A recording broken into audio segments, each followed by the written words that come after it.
Convolution এডুকেটরে তোমাকে স্বাগত। দেখো, তোমরা অনেকেই নক করছো স্যার বিএসকে এর অ্যাপ্লিকেশন লিঙ্কটা কবে বেরোবে। তো আমরা আগেই জানিয়েছিলাম টেন্ডারটা হয়েছে, লিঙ্কটা বেরোনোর সময় হয়ে আসছে।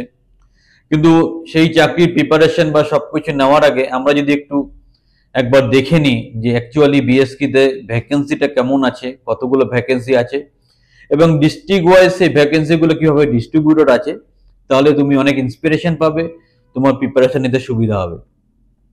যে বা যারা এই টোটাল ইনফরমেশনটা জানতে চাইছো, ভিডিওটা শেষ পর্যন্ত দেখো, তোমার খুব কাজে লাগবে। আর যারা প্রফেশনাল ওয়েতে টিউশন বা কোচিং নিতে চাইছো আমাদের এই বিএসকে বা আইসিটি টাইপের বা গভর্নমেন্ট কন্ট্রাকচুয়াল কোচিং এর জন্য আমাদের কোচিং প্রোগ্রামে যোগ দিতে পারো। আরো চাকরি বাকরির খবর জানার জন্য আমাদের টেলিগ্রাম চ্যানেলে আসো, আমরা রেগুলার সেখানে জব আপডেট দিয়ে থাকি। তোমরা হয়তো জানো যে কন্ট্রাকচুয়াল জব প্রোভাইড করার জন্য, মানে গভর্নমেন্ট কন্ট্রাকচুয়াল, আমরাই একমাত্র ওয়েস্ট বেঙ্গলে কোচিং প্রোভাইড করি এবং সাপোর্ট প্রোভাইড করি। তো চল আমরা স্ক্রিনে যাই। বিএসকে বিস্তারিত কতগুলো সেন্টার আছে, সেখানে কতগুলো করে ভ্যাকেন্সি আছে ডিস্ট্রিক্ট ওয়াইজ, সবকিছু ডিসকাস করব। দারুণ ইম্পর্টেন্ট একটা ভিডিও, মন দিয়ে দেখো, ভিডিওর সাথে শেষ পর্যন্ত থাকো, তোমার খুব কাজে লাগবে। চলো স্ক্রিনে যাই, আমরা টোটাল ডিসকাশনটা কমপ্লিট করি।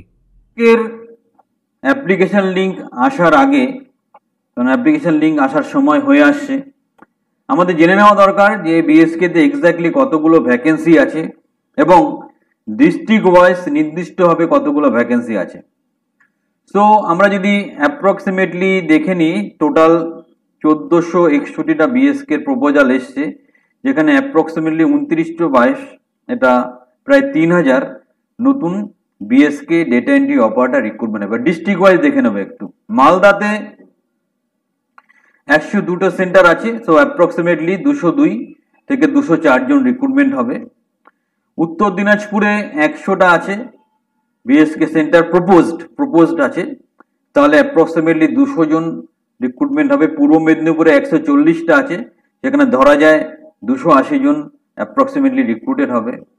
পশ্চিম মেদিনীপুরে 140টা সেন্টার আছে, তাই ধরতে পারি 280 জন মতো রিক্রুটমেন্ট হবে। ঝাড়গ্রামে 90টা সেন্টার, তাই 100 জন রিক্রুটেড হবে ধরা যায়। পুরুলিয়ায় 90টা সেন্টার, তাই 180 জন আমরা ধরতে পারি অ্যাপ্রক্সিমেটলি। হুগলিতে 80টা সেন্টার, তাই 160টা আমরা ধরতে পারি সেন্টার, মানে 160টা রিক্রুটমেন্ট হবে ধরতে পারি। মুর্শিদাবাদে 80টা সেন্টার, তাই 160টা পোস্ট আমরা ধরতে পারি যে 160 জন রিক্রুটমেন্ট হবে। আলিপুরদুয়ারে 70টা সেন্টার প্রপোজড আছে, তাহলে 140 জন মতো রিক্রুটমেন্ট হবে। নর্থ সাউথ 24 পরগনা 120টা সেন্টার আছে, সো 240 জন মতো রিক্রুটমেন্ট হবে। নদিয়ায় 50টা সেন্টার হলে প্রায় 100 জন মতো রিক্রুটমেন্ট হবে। বীরভূমে 80টা সেন্টার হলে 160 জন মতো রিক্রুটমেন্ট হবে। নর্থ 24 পরগনায় 120টা সেন্টার হলে 240 জন মতো রিক্রুটমেন্ট হবে। জলপাইগুড়িতে 30টা সেন্টার হলে প্রায় 60 জন মতো রিক্রুটমেন্ট হবে। দার্জিলিংয়ে 30টা সেন্টার হলে 60টা মতো রিক্রুটমেন্ট হবে। দিনাজপুরে 40টা সেন্টার হলে 80টা মতো রিক্রুটমেন্ট হবে। কোচবিহারে 30টা সেন্টার হলে 60টা মতো রিক্রুটমেন্ট হবে। পূর্ব বর্ধমানে 101টার মতো সেন্টার প্রপোজড আছে, তাহলে প্রায় 202 জন রিক্রুটমেন্ট হবে। পশ্চিমে 100টা সেন্টার আছে পশ্চিম বর্ধমান প্রপোজড, তাহলে 200 জন মতো রিক্রুটমেন্ট হবে। বাঁকুড়াতে 110টা সেন্টার প্রপোজড আছে, তাহলে 220 জন রিক্রুটমেন্ট হবে। হাওড়াতে 110টা সেন্টার হলে প্রায় 220 জন রিক্রুটমেন্ট হবে। কালিম্পংয়ে 20টা সেন্টার হলে প্রায় 40 জন রিক্রুটমেন্ট হবে। সো এটা ছিল টোটাল একটা ডিস্ট্রিক্ট ওয়াইজ ডিস্ট্রিবিউশন। অনেক কষ্ট করে ভিডিওটা তৈরি করা হয়েছে, তো লিঙ্ক আসলে লিঙ্কটা নিয়েও আমরা ভিডিও বানাবো। চ্যানেলটা সাবস্ক্রাইব করো। আরো প্রফেশনাল কোচিং এর জন্য আমাদের কোচিং প্রোগ্রামে যুক্ত হও।